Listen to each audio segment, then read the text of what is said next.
4 days after the tragic attacks in Paris, we're still trying to make sense of how something like this could happen.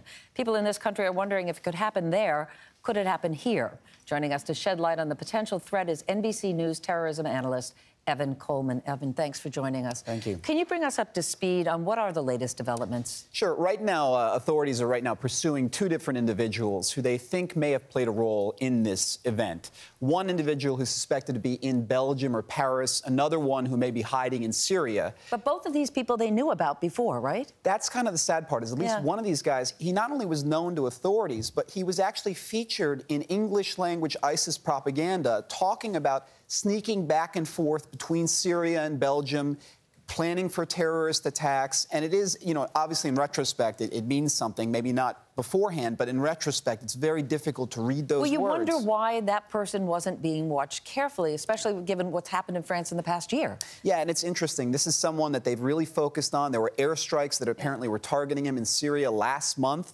So it really is difficult to understand how both him and his associates managed to kind of sneak underneath the radar. Yeah. It was obviously a coordinated attack and sophisticated. Experts say the terrorists may have slipped under the radar using the video game system PlayStation 4 and private messaging apps.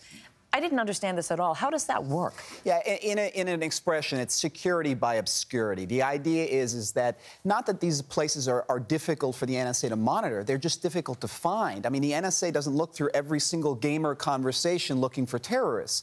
And there's so many of these people online playing these games, engaged in private chats that come online, they go offline. You just have to be there to know it's there. It's not like a terrorist web forum where everything is concentrated and you figure everyone who's chatting on there is a potential threat. Most people who play video games are not a terrorist threat.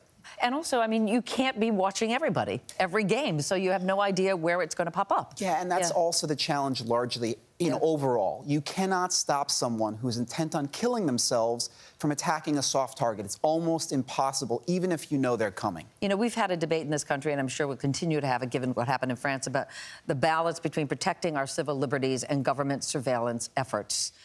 Do you assume, given what's happened in France, now the threat, these jihadists have said, USA, you're next. We're going to go after Washington now.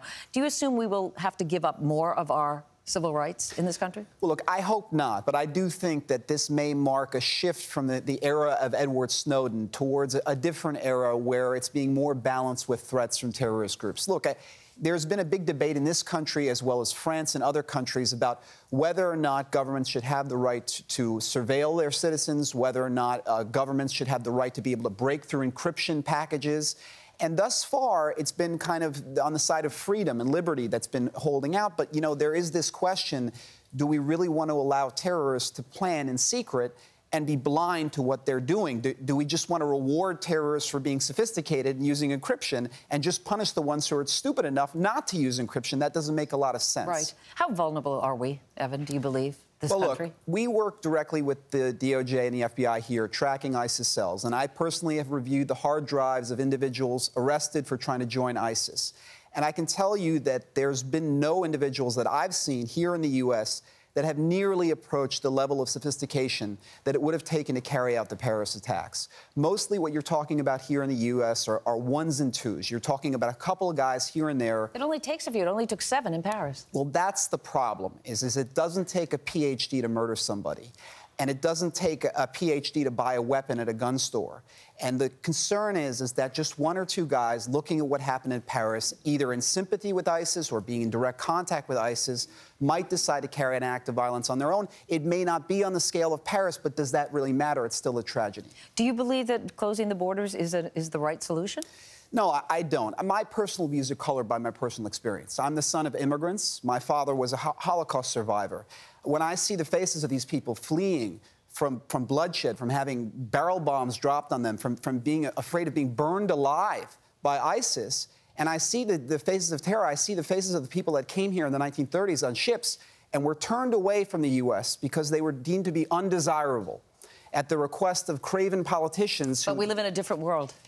Look, there's no doubt we need to vet these people, but we also need to have some kind of sympathy. We're indirectly responsible for this. We have stood by and watched these people being massacred for 3 years.